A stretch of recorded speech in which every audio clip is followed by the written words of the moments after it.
Bonjour et bienvenue sur un nouvel épisode du podcast Décontracté Lumière Noire, où on ouvre la porte à la discussion en abordant des thèmes majeurs de la vie. Mon nom est Shana et j'anime le show avec Joël. Salut tout le monde. Et aujourd'hui, on parle de la cohabitation en couple.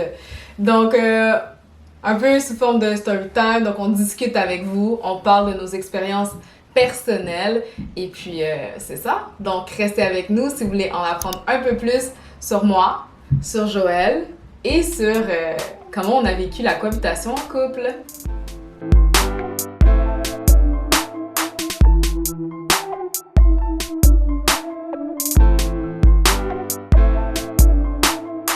Donc aujourd'hui, gros sujet, cohabitation, la guerre des sexes. Il n'y a pas de guerre. Qui survivra, qui va dominer. C'est comme ça que t'arrives. Genre, c'est comme une émission dans la positivité, toi t'es là en train de parler de guerre. Non, mais c'est une histoire de compromis, non? Mais c'est pas une guerre. C'est un peu comme une petite guerre.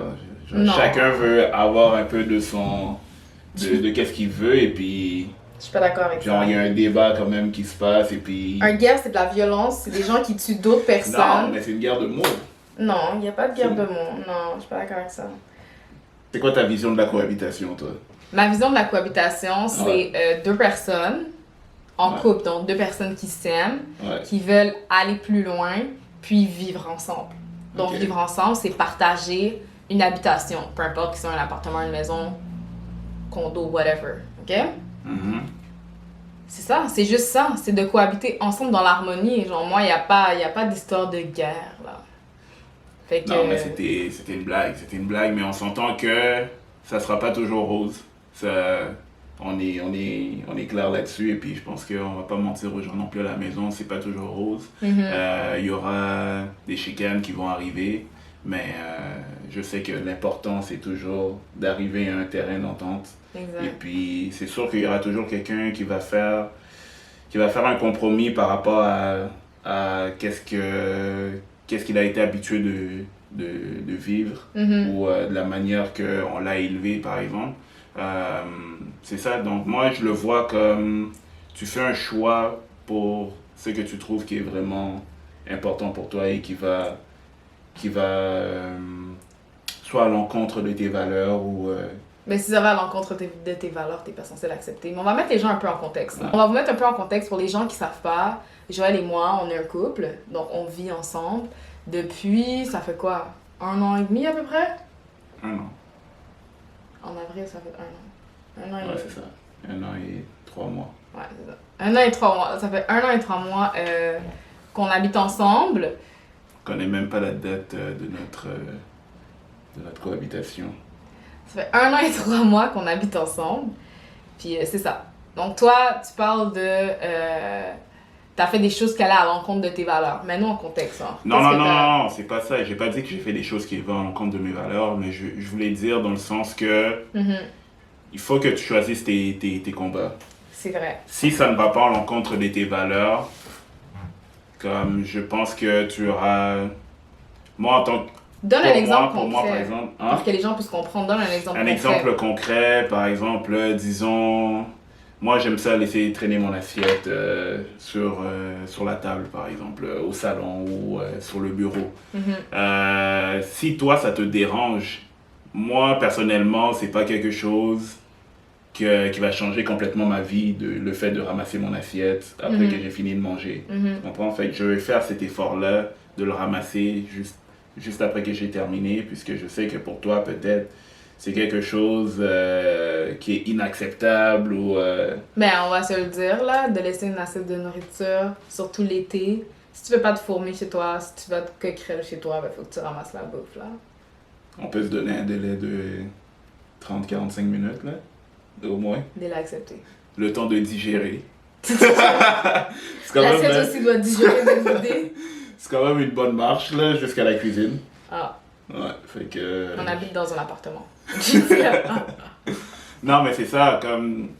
Souvent, les gens, ils ont tendance à vouloir se battre pour tout, mais je pense que si c'est quelque chose qui ne va pas changer ta vie ou qui va changer complètement la personne que tu es, je trouve que se disputer pour tout et rien, c'est juste une perte de temps et puis...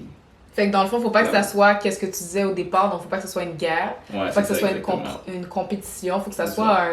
comme habiter ensemble dans l'harmonie, tu sais. Puis je suis Ouais. d'accord avec toi, je pense que de mon côté aussi, j'ai dû faire certains compromis, laisser aller certaines choses, puis qu'il y a des choses, comme tu dis, que, tu sais, si c'est pas, ça va pas à l'encontre de mes valeurs, donc ça heurte pas ma personne profondément, ça me fait pas de mal, puis ça me manque pas de respect, ben, faut tolérer aussi, parce qu'à la fin, c'est de la cohabitation, qui veut C'est dire ça. que c'est pas plus chez moi, c'est pas plus chez toi, c'est chez nous aussi, tous C'est les ça. deux. Puis les deux, on a été habitués de faire des choses différemment Ouais. dans la maison de nos parents. C'est ça, c'est un Donc, gros c'est challenge. sûr que tu ne pourras pas refaire exactement qu'est-ce que tu veux dans votre nouvelle habitation. Fait que c'est sûr qu'à un moment donné, il y aura des choses que tu seras pas content de faire, mais si c'est pour le bien commun Mhm. de, de la relation, donc je pense que c'est ça. Donc, il faut pas avoir d'ego. Non. Donc, faut quand même prendre le temps de réfléchir et de voir si c'est quelque chose qui atteint vraiment la personne qu'on aime. Est-ce que c'est quelque chose qui va changer notre vie si on fait ce petit changement-là? Donc, je pense que c'est plus à ce niveau-là que ouais, c'est important de faire des compromis. Moi, j'ai une question pour toi. Ouais. Donc, une question à 1000 points. C'est quand le meilleur moment pour emménager avec Est-ce que quelqu'un? ça fait partie du quiz? Es-tu allumé? Non. Non, je ne veux pas répondre. T'es niaiseux! Ah oui, je pensais que t'es... Une question à 1000 points. Ouais. C'est une expression, il n'y a pas de points, il n'y a pas de quiz et tout animé. C'est... Selon toi, c'est quand le meilleur moment pour un couple d'aménager ensemble? Pour moi, le meilleur moment, c'est quand les deux ont assez grandi et sont devenus assez matures pour comprendre que la cohabitation, ça va prendre des efforts et puis ça va prendre la communication. Ok. Quand les deux personnes vont être vraiment synchronisées en termes de communication et qui vont être capables d'exprimer qu'est-ce qu'ils pensent vraiment, Mhm. je pense que c'est là que ça devient possible ça devient possible de cohabiter. Ok. Parce que si les deux personnes sont renfermées et qu'ils n'expriment pas leurs émotions, Mhm. ça va être très difficile et puis je pense que ça va pas durer très longtemps. Fait que c'est Et pas une toi? question de temps, tu penses que c'est vraiment plus une question Ouais, de non. maturité. C'est vraiment ça, ouais. Il y en a qui le deviennent plus rapidement que d'autres, il y en a Mhm. qui le deviennent jamais. Donc, c'est vraiment une histoire de communication. Quand les deux sont vraiment prêts à dire ouvertement ce qu'ils pensent, c'est là que je pense qu'ils vont être prêts à habiter ensemble.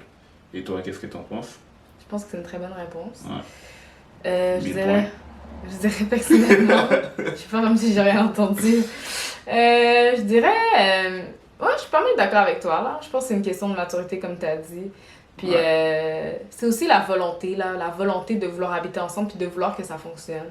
Ouais. Je pense que si les deux membres du couple veulent vraiment que ça fonctionne, ben ça va fonctionner. Puis Exactement. si, comme tu dis aussi, ils s'attendent pas à ce que ça soit easy breezy, super facile, aussi ça va fonctionner. Mais tu sais là, on a parlé de vraiment qu'est-ce qui était un peu plus complexe, un peu plus difficile dans la cohabitation en couple. Donc on a parlé des efforts que chacun des deux va devoir faire pour que ça fonctionne. On a parlé de compromis, on a parlé de communication, on a parlé de laisser tomber certaines choses, genre... mais il y a beaucoup de positifs aussi, je trouve, à la cohabitation en couple. Genre, premièrement, genre, toutes les factures sont divisées, donc ça coûte moins cher. Je dis pas d'aller habiter avec votre copain, votre copine, juste parce que ah ben ça va nous coûter moins cher. De toute façon, là, chacun dans notre appartement, on paye 2 apparts, on va aller ensemble, puis on va payer juste un. Non, vous avez pas écouté ce que je viens de dire, là. Ça veut pas dire que... Parce que bon, ben, ça fait 5-6 mois, là, c'est sérieux, ça va coûter moins cher. Non. Faut, comme je l'ai dit, que tout le monde soit rendu à ce niveau-là. Mais oui, ça coûte moins cher. Puis ce qui est le fun aussi, je trouve que c'est de créer un peu son univers, son petit espace. Exactement, De décorer, d'être chez soi, de se sentir bien, de sentir qu'on construit. quelque chose ensemble, moi, je dirais que c'est comme deux avantages super bien aussi. Je trouve que c'est important de parler de ce qui est positif aussi. Ouais, c'est ça exactement, parce que c'est quand même... c'est quelque chose de bien de partager chez soi. On a quelqu'un avec qui passer du temps, regarder la télé, on partage notre peine quand on partage notre joie aussi quand on est de bonne humeur. Donc ça fait juste amplifier notre bonheur quand on est avec la bonne personne et que la personne nous aide aussi à évoluer et à atteindre nos objectifs. Une personne qui va dans la même direction que toi, donc c'est super important de faire cette évaluation-là. Moi, j'aimerais ça parler des tâches ménagères. Parce que j'ai souvent entendu des gens dire que il faut partager tout 50-50. Mais personnellement, je suis pas d'accord avec ça. Je pense que... ça, c'est une opinion personnelle. Je pense que chacun devrait choisir une tâche ménagère qu'il apprécie ou que ça ne le dérange pas trop de faire. Et puis, d'être constant avec ça, donc de toujours le faire. Moi, par exemple, ça me détend de faire la vaisselle. Fait que je me suis dit, à chaque... c'est moi, je m'occupe de la vaisselle. Quoi? T'as commencé que t'allais dire à chaque jour? C'est ça. Là, finalement... Non, finalement, c'est pas à chaque jour, là, c'est plus aux 2-3 jours. Mais... c'est constant, non? C'est aux 2-3 jours. J'ai pas dit à tous les jours. C'est correct. Moi, je vous dirais une autre affaire aussi que j'ai lâché prise puis j'ai fait des compromis, c'est... Moi, chez moi, ma mère... c'était soit ma mère ou moi qui faisait la vaisselle. Souvent moi. Mais ma mère, c'était comme, quand tu vas te coucher le soir, il doit rester 0 vaisselle dans le lavabo. Je sais pas s'il y en a d'autres que c'est comme ça aussi.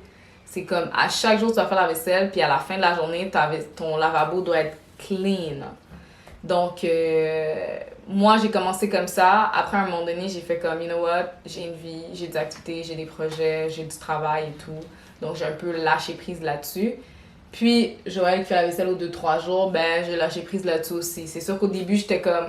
Mais après, tu sais, tu te rends compte que, comme je le dis, tant que ça affecte pas mes valeurs, tu sais, que ça me fait pas mal dans toute mon âme, puis que ça me manque pas de respect, c'est correct. Je suis vraiment fier de toi, t'as grandi. J'aime ce compromis-là. De quoi? De me laisser la liberté sur le temps, de gérer ma vaisselle. C'est un plaisir. Très bon compromis. C'est ça, donc c'est ça. Moi, personnellement, c'est la vaisselle qui me détend. Je trouve que c'est une tâche qui me convient. Fait que, ça ne me dérange pas de le faire constamment. Toi, par exemple, toi, c'est... La cuisine, parce que je veux pas que tu cuisines, sinon on va tous mourir. J'ai déjà fait quelques plats là, non, qui étaient t'as rien fait. Pire. T'as rien fait puis c'était pas bon. Qu'est-ce que t'as fait? Qu'est-ce que j'ai fait? Oui. Tu te rappelles pas du plat que j'avais fait l'autre fois, là? Quel plat? Nomme-le. J'avais fait quelque chose dans la mijoteuse. Oh, oui! Le curry. Le curry végétarien. Le curry aux lentilles, c'était bon. Je te le donne. Je t'ai aidé, Do. Non. Oui, tu l'as fait avec Ed. Non, je l'ai fait tout seul. J'ai coupé mes légumes tout seul. Okay. J'ai assaisonné. Okay. J'ai mis... Ok, c'est vrai. Je te le donne, j'avais oublié. Ma bad. Incroyable. Mais non, c'est ça. Puis en plus, comme tu dis, c'est pas nécessairement de faire 50-50 si l'autre n'est pas d'accord avec faire 50-50. C'est de voir qu'est-ce qui est mieux pour vous. Tu sais, de dire, OK, Joël, est-ce que toi, tu veux faire l'épicerie une semaine sur 2, puis moi, je fais l'épicerie une semaine sur 2? Si ça te tente pas, c'est correct, mais dis-moi qu'est-ce que tu vas faire. Parce que tu peux pas non plus dire, l'épicerie, ça me tente pas, la vaisselle, ça me tente pas, le ménage, ça me tente pas, la lessive, ça me tente pas, plier les vêtements, plier, ça me tente pas, déblayer, ça me tente pas, rien, ça me tente pas, regarde, rendu là, ça marche pas, là. Parce qu'encore une fois, c'est de la cohabitation. Donc, c'est autant chez moi que chez toi. Fait que c'est autant mes vêtements que tes vêtements, ma vaisselle que ta vaisselle, ta bouffe que ma bouffe. T'as plus de vêtements que moi, là. C'est quoi rapport? On nettoie pas tous mes... Quand je fais le lavage, c'est pas juste mes vêtements qu'il y a dedans. Fait que non, c'est ça. C'est vraiment de savoir qu'est-ce qu'on fait aussi. Puis, tu sais, oui, on peut s'inspirer de qu'est-ce qui se passait chez nous, dans notre maison, dans notre foyer. Mais faut aussi être ouvert à ce que l'autre personne veut aussi. Tu sais, faut pas que tu arrives dans ton couple et dises « Ah, moi, chez nous, c'était mon père qui faisait le ménage, c'était mon père qui faisait l'épicerie, c'était mon père qui déneigeait les autos. Fait que là, tu peux pas arriver puis te dire, ben parce que c'était comme ça chez moi, Ouais, je m'attends à ce que toi tu fasses ça. C'est Non, ça. il faut discuter. Encore une fois, je l'avais parlé de communication. Il Ouais. faut s'entendre là. Parce que c'est pas genre moi qui définis comment ça se passe dans la maison ou Joël qui définit comment ça se passe là. La communication, c'est la clé. Yes! C'est vrai. Fait que clairement, habiter en couple, c'est pas facile, mais c'est possible, puis ça vaut la peine. Ouais. Donc, c'est tout ce qui est pour aujourd'hui, l'épisode d'aujourd'hui. Donc, n'oubliez pas de vous abonner, d'aimer, de commenter. Partagez cette vidéo avec quelqu'un qui aimerait le sujet qui a été abordé. On est aussi disponible sur les réseaux sociaux, sur Instagram, Facebook. Et puis, n'oubliez pas de briller par votre savoir, surtout lorsque les gens s'y attendent le moins. Salut! Bye!